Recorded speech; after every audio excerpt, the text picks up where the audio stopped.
नमस्कार। सफलता की कहानी विद्यार्थी की जुबानी इस श्रृंखला में हम आपसे उन विद्यार्थियों को रूबरू करा रहे हैं जिन्होंने अथक प्रयास से हिंदी व्याख्याता पद पर अपने चयन को सुनिश्चित किया है। यह कार्यक्रम इसलिए आयोजित किया जा रहा है ताकि आने वाले विद्यार्थियों को सफलता का मंत्र मिल सके, उनका उत्साह का संचार हो सके, उनमें अभिप्रेरणा जागृत हो सके और ऐसी रणनीति तैयार हो सके जिससे विद्यार्थी अपनी सफलता को सुनिश्चित कर सके। इसी क्रम में आज मैं इस मंच पर आमंत्रित करना चाहता हूं उषा त्यागी को, जिन्होंने एक गृहिणी के रूप में रहते हुए भी अपनी सफलता को सुनिश्चित किया। उषा त्यागी, बहुत बहुत बधाई हो, आपने हिंदी व्याख्याता पद पर अपना चयन को सुनिश्चित किया। काव्य क्लासेस परिवार की ओर से आपको बहुत बहुत बधाई। उषा जी, आपका बहुत बहुत अभिनंदन और स्वागत है। आपने सफलता अर्जित की, इसके लिए काव्य क्लासेस परिवार और मैं डॉक्टर मनोज जैन आपको बहुत बधाई देता हूँ। मैं सबसे पहले आपसे आपके बारे में जानना चाहता हूँ और आप अपने बारे में बताएं ताकि हमारे विद्यार्थी भी आपके बारे में जान सकें। मेरा नाम उषा त्यागी है। मैंने मनिया धौलपुर ज़िले से 10th और 12th किया है। उसके बाद बीए प्राइवेट की है, एमए भी प्राइवेट किया है। उसके बाद बीएड की मैंने धौलपुर से ही, और शादी मेरी 12 हुई है और मैंने कोटा अपना मैं अभी यहाँ कोटा में ही रह रही हूँ। धौलपुर जिले से आप मूलतः रहने वाले हैं और धौलपुर से आप यहाँ 12 में आपका विवाह हुआ है। जब आप धौलपुर में पढ़ रहे थे, आपकी सारी शिक्षा प्राइवेट हुई, फिर आपके मन में जुनून कहाँ से पैदा हुआ कि मुझे नहीं नौकरी लगनी है, सरकारी नौकरी लगनी है, मुझे व्याख्याता बनना है? ये विचार आपके मन में कहाँ से आया? सर, शादी के बाद मेरे हस्बैंड ने मुझे बहुत मोटिवेट किया। अच्छा। हाँ, क्या आपको तैयारी करनी है, आप कर सकते हो ये तैयारी। उन्होंने उन्होंने काफ़ी क्लासेस सीखी है। अच्छा, वो भी गवर्नमेंट जॉब में है? हाँ, वो गवर्नमेंट जॉब में। अच्छा, उन्होंने शिक्षक 2008 में किया था। शिक्षक ही हैं? हाँ, शिक्षक। कौन से ग्रेड में है? 3rd ग्रेड में हो। अच्छा, और आपको फर्स्ट ग्रेड बना दिया उन्होंने? क्या बात है। पति पत्नी दोनों काफी क्लासेस से। अच्छा, आप जब धौलपुर में पढ़ते थे, आपने प्राइवेट तैयारी की, तो आपने प्रतियोगी परीक्षाओं की तैयारी शादी के बाद प्रारंभ की? नहीं, पहले की थी तैयारी, घर पे की थी। अच्छा, घर पे तैयारी की थी। आर्थिक हालत बहुत खराब थी हमारे घर की। हाँ। मैं ट्यूशन पढ़ाती थी, स्कूल पढ़ाती थी। अच्छा। हाँ, उसके बाद डांस भी सिखाती थी। अच्छा। हाँ। मेरे भैया का नाम भी आपके यहाँ में मनोज है। अच्छा। और मेरे भैया यहाँ कोटा में कोचिंग कर रहे थे जब। अच्छा। तो मैंने फिर उनके लिए किया कि मैंने कि मुझे मेहनत करनी है, जब भी मेरे भैया कुछ बन सकते हैं। सही है बात। हाँ, तो मेरे भैया डॉक्टर बन गए। अच्छा, वेरी गुड, बहुत अच्छी बात है। और तो मैं आ जाऊँ। Very good, very good. अच्छा उषा जी, मैं आपसे ये जानना चाहता हूँ कि एक गृहिणी होते हुए, एक पूरा परिवार होते हुए तैयारी करते समय क्या बाधाएं आती है और उन बाधाओं को हम कैसे पार कर सकते हैं? ये हम उन महिलाओं के लिए आपसे विशेष रूप से पूछना चाहते हैं जो महिलाएं सोचती अब तो हम घर गृहस्थी में फंस गए, कहाँ से नौकरियां लगेगी। उनके बारे में थोड़ा सा मार्गदर्शन आप दें। सर, अपने ऊपर सबसे पहले अपने ऊपर विश्वास होना चाहिए कि हम ये कर सकते हैं। जब तक आप अपने ऊपर विश्वास नहीं है ना, जब तक आप कुछ भी नहीं कर सकते। मेरा तो पूरे 14 संयुक्त परिवार है, 14 जने रहते हैं उसमें। और मेरा बच्चा बहुत छोटा था जब मैंने तैयारी की थी। इसको मैं गोद में ले लेके किताबें आगे रख के पढ़ाई करती थी कि कैसे भी पढ़ना है मुझे। जब मैं खाना बनाती थी, जब मैंने रसोई में अपनी चिपका रखे थे चार्ट, तो उनको खाना बनाते समय पढ़ती थी कि मुझे ये पढ़ना है, मुझे याद करना है, लर्न करना है। फिर ईयरफोन लगा के यूट्यूब सुनती थी। सर की रिकॉर्डिंग भी कर रखी है मैंने। उनको सुनती थी मैं कि मुझे था कि मोटिवेशन मिलता था और मेरी पढ़ाई, ताकि बाधा ना पड़े पढ़ाई में। खाना भी बनाती थी 14 जनों का। अच्छा। हाँ, मतलब आपने यूँ कहो गृहिणी नहीं, महागृहिणी रहते हुए भी आपने मेहनत की, तो इसमें सबका सहयोग आपको मिला।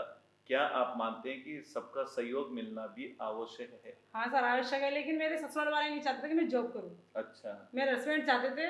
कोई नहीं चाहता था कि मैं जॉब करूँ, क्योंकि हमारे कोई कमी नहीं थी, परिवार अच्छा है, आड़त की है, मंडी है हमारे। तो मेरे ससुर जी नहीं चाहते थे कि हमारे यहाँ कोई बहू नौकरी करे।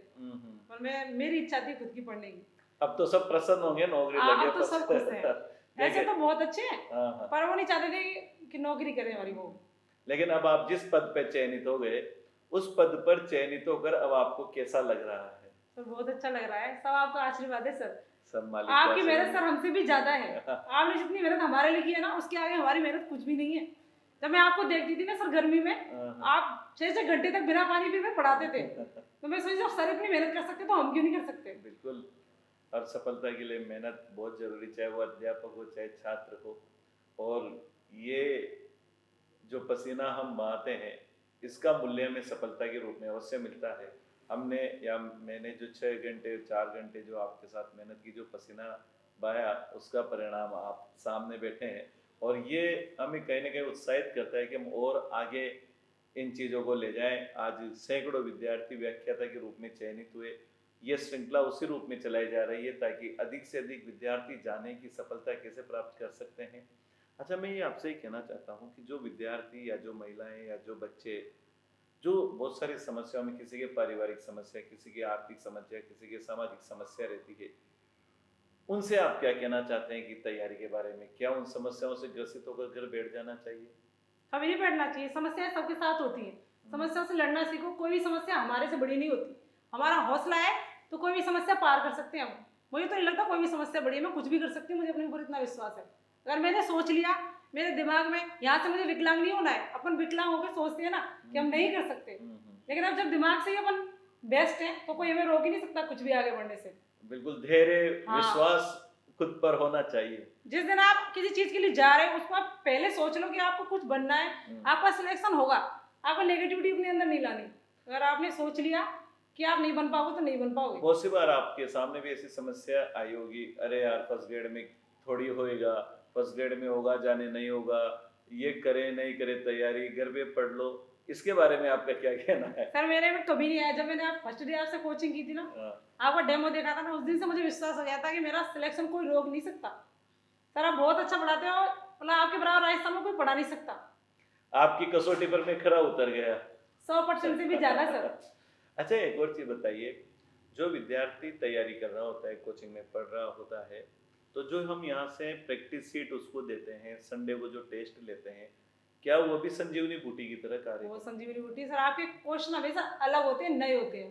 पैटर्न आपका हमेशा अलग होता है। आप खुद पेपर बनाते हो मेहनत करके लिए हमारे ये लिए। तो आज भी है, मैं 4 प्रश्न हाँ। भी डालता हूँ तो मैं खुद ही बनाता हूँ। इसका कारण ये है उषा जी की, एक अगर नाविक को, एक सेनापति को अगर मार्ग सही ढंग से पता नहीं है तो अपने साथियों को, अपने अनुयायियों को कभी भी मंजिल तक नहीं ले जा सकता। इसलिए मेरा आज भी ये है, और आज मैं ये जो साक्षात्कार कार्यक्रम कर रहा हूँ इसका उद्देश्य भी मेरा ये है कि ये प्रेरणा जो आप लोगों ने सफलता अर्जित की है, चाहे किसी भी परिस्थिति में अर्जित की है, बच्चों के रहते हुए, घर में 14 व्यक्तियों का खाना बनाते हुए भी, पति की प्रेरणा से, माता पिता के आशीर्वाद से, ईश्वर की कृपा से, आपका जो धैर्य था उससे जो आपने सफलता अर्जित की, उससे प्रेरणा ग्रहण करके लोग आपकी ओर, आपकी तरह ही इस पद को प्राप्त करें। अच्छा, आपने हिंदी व्याख्याता के पद के बारे में जब आपने सोचा, आपने सफलता अर्जित कर ली, आपने कितने साल प्रयास किए लगभग? मेरे सर फर्स्ट बार में आपके पास कोचिंग करके सिलेक्शन कर लिया। फर्स्ट ग्रेड में निकाल लिया, वेरी गुड। इसके लिए तो मैं सेकंड ग्रेड और फर्स्ट ग्रेड दोनों निकाल लिया, एक बार में निकाल लिया, वेरी गुड, बहुत अच्छा। तो आप लोग आपसे पूछते होंगे कि कैसे तैयारी की, क्या है, विद्यालय में जहाँ आप जाते होंगे तो बड़ा आनंद आपको महसूस होता होगा जब हम इस पद पे पहुंच जाते हैं। खुशी होती है। आगे क्या करना चाहते हैं आप? आगे मैं आरएएस की तैयारी करना चाहती हूँ। कोई लेक्चर की जब तक आगे है जो वैकेंसी कोई लेक्चर की, उसकी तैयारी कर रही हूँ। तो मुझे आरएएस बनना है सर। वेरी गुड, हमारी शुभकामनाएं आपके साथ है। हमें ऐसा सौभाग्य प्राप्त होगा कि एक दिन आप आरएएस बन के इस तरह विद्यार्थियों का मार्गदर्शन करें और हमारा नाम गौरवान्वित करें। विद्यार्थियों से आप क्या कहना चाहते हैं जो लोग प्रतियोगी परीक्षाओं की तैयारी कर रहे हैं, उनसे आप क्या कहना चाहते हैं? उनके लिए आपका क्या संदेश है? मैं यही कहना चाहती हूँ, सबसे पहले तो अपने ऊपर भरोसा रखो। कभी भी अपना समय बर्बाद मत करो। आप ये मत सोचो कि कोई हमारे बारे में क्या सोचता है। आपको अपने लक्ष्य की तरफ ध्यान रखना है। आपको ये नहीं सोचना कि कोई क्या कहेगा, कि क्या कहेगा, कोई समस्या आ गई। और जब भी आप पढ़ाई कर रहे हो तो आपके मोबाइल वगैरह उसको दूर रख के पढ़ाई करो। मोबाइल वैसे साइलेंट रहना चाहिए, स्विच ऑफ रहना चाहिए, क्योंकि आप उसका दिमाग डाइवर्ट होता है। इसमें बीच में अगर मान लो किसी का मैसेज आ गया, आप देखते हो, आप कोई टॉपिक पढ़ रहे हो तो आपका ध्यान वहां से चला जाएगा। वो जो कॉन्सेप्ट डेवलप होता है वो वहीं खत्म हो गया। मैं ऐसा ही करती थी, मोबाइल को साइड में रख देती थी जब मैं पढ़ाई करती थी। जब बिल्कुल, मैंने भी ये देखा, जितने साक्षात्कार मैंने लिए हैं अभी तक, उनमें अधिकांश चयनित विद्यार्थियों का यही कहना है कि सर सोशल मीडिया से हम जितना दूर रहेंगे उतना ही हमें फायदा होना है। और आपने तो बिल्कुल 100% कह दिया कि मोबाइल को वहां दूर रखना है, तभी हम सफलता अर्जित कर सकते हैं। बहुत से लोग जब गृहस्थी में पड़ जाते हैं तो उनकी सोच होती है कि नहीं यार हम नौकरी नहीं लग सकती। तो आप क्या कहना चाहेंगे? ऐसा कभी नहीं है। गृहस्थी में पढ़ के भी आप नौकरी कर सकते हो। आपके अंदर जुनून होना चाहिए, हौसला होना चाहिए, या आप ये कर सकते हो। अगर आपने सोच लिया कि हम कर सकते हैं तो आपको कोई नहीं रोक सकता अपने लक्ष्य से आगे बढ़ने में। अच्छा, आप मूलतः धौलपुर से रहे, फिर शादी होकर आप 12 आ गए। आपको काव्य क्लासेस और काव्य क्लास में डॉक्टर मनोज जैन के बारे में जानकारी कहाँ से मिली? मेरे हस्बैंड ने दी थी। हस्बैंड ने दी थी। अच्छा, हाँ। वो यहाँ से पढ़े हैं और हाँ। यहाँ से चयनित हुए। अच्छा, आपने जब सुना, आप जब कक्षा में आए, आपने देखा, तो आपने जो सुना था और जो अनुभव किया, क्या उस कसौटी पर हम खरे उतरे? उससे ज्यादा सर आप, मैं इतना सोच नहीं सकती थी कोई इतना अच्छा पढ़ा सकता है जी। जितना अच्छा आपने पढ़ाया सर। अच्छा, एक बात बताओ, जब विद्यार्थी हमारे यहाँ पढ़ने आता है, आपसे तो मैं कह सकता हूँ, पूछ सकता हूँ, मेरे विद्यार्थी, जब विद्यार्थी पढ़ने आता है, तो मेरा यह मानना है कि बहुत सारे विद्यार्थी तो ऐसे होते हैं जो हिंदी साहित्य के इतिहास के बारे में नहीं जानते, उनके कालखंड के बारे में नहीं जानते। तो आप क्या मानते हैं कि ऐसे विद्यार्थियों के लिए संस्थान का योगदान होता है कि नहीं होता है? 100% होता है सर, क्योंकि मैं भी कुछ नहीं जानती थी हिंदी साहित्य के बारे में। मैंने आपसे सीखा है सर हिंदी। अच्छा, इससे हाँ। पहले क्योंकि आपने प्राइवेट हाँ, किया? कभी पढ़ी नहीं मैंने, प्राइवेट ही किया है सब मैंने। जी। जब आपसे पहली बार पढ़ा था ना, जब ही हिंदी समझ में आई है मुझे तो। फिर अब तो मैंने रटाया कि समझाया? समझाया सर आपने। अभी तक मुझे याद है कि आपने जो बिंब बन रहा है मेरे, मतलब आपने जैसे पढ़ाया था ना, वो चीज मुझे अभी तक मेरे दिमाग में। अगर आप ऐसे नोट्स पढ़ते तो उससे कुछ नहीं होता। नहीं, तो जब आप पढ़ाते हैं ना, तो आपको बिंब बन जाता है कि सर ने इस तरह से पढ़ाया था और ये कहा था हमसे।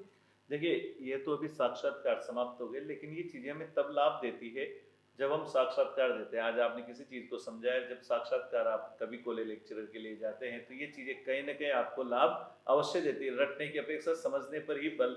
और मेरा तो हमेशा ये रहता है कि विद्यार्थी रट के नहीं, समझ के पास हो। आप इतना बढ़िया बोलते हैं, क्या हिंदी में कुछ 4 पंक्तियां आप ऐसे हमारे विद्यार्थियों को सुनाना चाहें जो आपको प्रभावित करती हो, जो आपको अच्छी लगती हो, चाहे साहित्यकार की हो, गानों की हो, इनके बारे में? हाँ सर, मैं कुछ कहना चाहूँ उनके लिए, बिल्कुल। अपनी तकदीर के लिए। बिल्कुल, जरूर। 100%। अगर भरोसा भगवान पर है तो तकदीर में जो लिखा है वही पाओगे, और अगर भरोसा खुद पर है तो भगवान वही लिखेगा जो आप चाहोगे। वेरी गुड, बहुत अच्छा आपने बोला। ये मैं मान सकता हूँ कि विद्यार्थी को जब आप वीर रस की कविताएं पढ़ाते होंगे तो बड़े आनंदित हो जाते होंगे।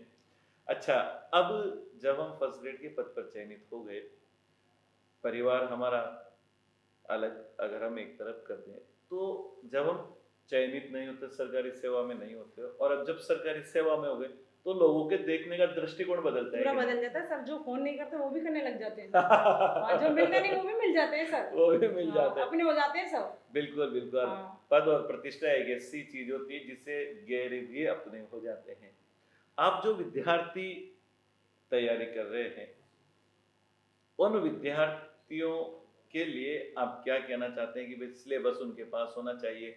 जैसे आपने कहा कि चार्ट बनाकर पढ़ना चाहिए, आपने कहा लिख लिख कर याद करना चाहिए, ये कुछ बातें आप विद्यार्थियों को बताएं कि कैसे सिलेबस तो आपके टेबल के सामने चिपका रहना चाहिए, आपको दिखना चाहिए। आपने ये टॉपिक पढ़ा, उस पर टिक लगा लो, तो आपको सिलेबस बहुत छोटा लगेगा, आपको लगेगा नहीं कि सिलेबस बहुत बड़ा है। बहुत बड़ा है। हाँ, बिल्कुल। आप एक टिक लगा दोगे पहले पे तो आपको होगा क्लियर, आज ये टॉपिक पढ़ लिया आपने। बिल्कुल। दूसरे दिन उस पर टिक लगाओ, टिक सामने रहना चाहिए सिलेबस अपनी नजरों के, ये सिलेबस है हमारा, तो क्या रिमाइंड होता है दिमाग में, बिल्कुल फिर सही। दिक्कत नहीं आती आपको सिलेबस को पूरा करने में।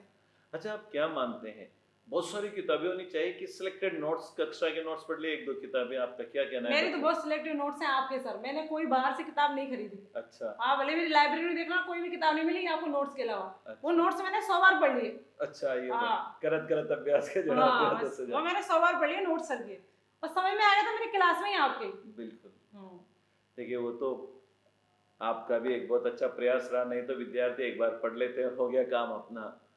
चले, एक और चीज मैं बताता हूँ, क्या कक्षा का वातावरण भी सीखने के लिए बहुत महत्वपूर्ण होता हाँ है? सर, कच्चा वातावरण मोटिवेशन था बहुत ज्यादा। आप मोटिव- बहुत ही अच्छा था कच्चा वातावरण, कोई दिक्कत नहीं आई हमें कभी भी। और आपने सर सबसे बड़ी बात ये है कि आपने कभी छुट्टी नहीं की हमारे कोचिंग की। आपने टाइम मैनेजमेंट इस तरीके से किया कि हमारा कभी लॉस नहीं होने दिया सर। नहीं, बिल्कुल। हाँ, आप स्टूडेंट का लॉस नहीं होने थे, सबसे अच्छी बात है आप में। भाई, मैं तो निदेशक भी हूँ और शिक्षक भी हूँ, मुझे दोनों भूमिकाओं का निर्वाह करना है, तो उस पे खरे उतरने की कोशिश करते हैं। उषा जी, उषा त्यागी जी, आपने जो प्रयास किए, जो सफलताएं अर्जित की, उसके लिए काव्य क्लासेस परिवार आपका बहुत बहुत धन्यवाद देता है। आप और कुछ अपने मन से, कुछ ऐसी घटनाएं या कुछ ऐसे प्रसंग जो आप यहाँ रहते थे, कक्षा में उठना बैठना, दोस्तों के साथ मजाक करना, हंसी मजाक होना, कोई ऐसा प्रसंग काव्य क्लासेस के साथ आपका जुड़ाव जो आपको याद आता हो? सर हमारा तो ग्रुप बहुत अच्छा था, ऐसे हम सब थे, मनोज भैया थे, राजेश्वरी थी और वैशाली वगैरह, हम सब साथ ही थे। हम सब एक दूसरे को बहुत मोटिवेट करते थे। बिल्कुल। हाँ, इससे क्या हमारा माहौल बहुत अच्छा था, क्योंकि नेगेटिव इंसान को अपने साथ रखने से नेगेटिविटी आती है अपने अंदर। बिल्कुल, ये बात सही है। हाँ। हम अच्छे लोगों को अपने साथ रखते हैं तो निश्चित है कि हमें सकारात्मक ऊर्जा में। तो आपका ये मानना है कि हमारे दोस्त भी बहुत अच्छे होने चाहिए? हाँ, अपना आसपास का वातावरण अच्छा होना चाहिए। तभी सफलता हाथ लगती है। आप अपनी सफलता के बारे में क्या कहना चाहते हैं? मेरी सफलता तो मेरे बच्चे की वजह से भी, मेरे पति की वजह से भी है। बिल्कुल। मेरा छोटा सा बच्चा था 1.5 साल का, जब मैं तैयारी कर रही थी, हाँ हाँ। इसने मेरा बहुत सपोर्ट किया है। अच्छा, 1.5 साल कहता है? हाँ, इसने कभी मुझे परेशान नहीं किया पढ़ने में, कभी भी परेशान नहीं किया। अभी भी जब मैं दिन में पढ़ती थी ना, कभी मैं सो जाऊँ तो कहता था मम्मा आप सो के रहो, पढ़ाई करो। अच्छा, हाँ, ये शब्द थे इसके। वो सामने बैठा है, इसको इधर लेके आओ हाँ। मंच पे। आओ बेटा। वरना सब ये कहते थे कि बच्चा है तेरे पास, पढ़नी भाई, नौकरी हाँ। लगेगी तुम्हारी। आओ बेटा, इधर आओ। आओ इधर आओ। बड़ी शुरू सर के? अरे नहीं नहीं, ऐसे ही मेरे पास बैठ जाओ। आप देखिए, ये बच्चा हमारा प्यारा सा, ये मम्मी से 1.5 साल की उम्र में ये कहता था मम्मी आप सो कह रहे हो, पढ़ते क्यों नहीं हो? तो आप सोचिए, हम 25 साल की उम्र होने के बावजूद भी अगर तैयारी नहीं करते, नहीं पढ़ते हैं, तो आप बताओ किसको जिम्मेदार ठहराते हैं? बहुत से लोग तो ऐसे होते हैं बिना युद्ध लड़े ही हार मान लेते हैं, लेकिन उषा त्यागी, उनका बच्चा 1.5 साल का होने के बावजूद भी उन्होंने मेहनत की। जब माँ कभी सो जाती थी तो बच्चा ये कहता था कि माँ सो क्यों गए और आप पढ़ाई करिए। तो आप देखिए कितना प्यारा सा बच्चा है ये, मुस्कुरा, देखिए एक बार मुस्कुराइए। उषा जी, काव्य क्लासेस के बारे में आपने बहुत कुछ कहा, मेरे बारे में भी बहुत कुछ कहा, लेकिन संस्था के अलावा भी बहुत सारे ऐसे अपने परिवार के सदस्य होते हैं, मित्र होते हैं, जो हमारी सफलता के कहीं न कहीं नींव के पत्थर होते हैं, जो हमें प्रेरित करते हैं। मैं आपके बारे में जानना चाहता हूँ, किन किन लोगों ने आपका सहयोग किया, प्रेरित किया?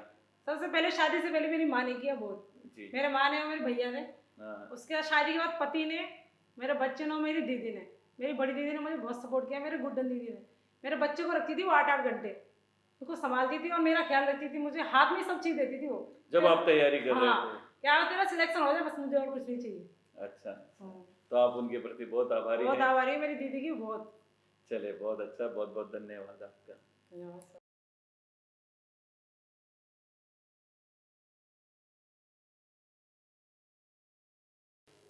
मैं आप सबसे यही कहना चाहूँगी, आप निश्चिंत होकर काव्य क्लासेस ज्वाइन करें, इससे ही आपको सफलता मिलेगी। आप ये बहुत अच्छा मार्गदर्शन करेगी आपके लिए।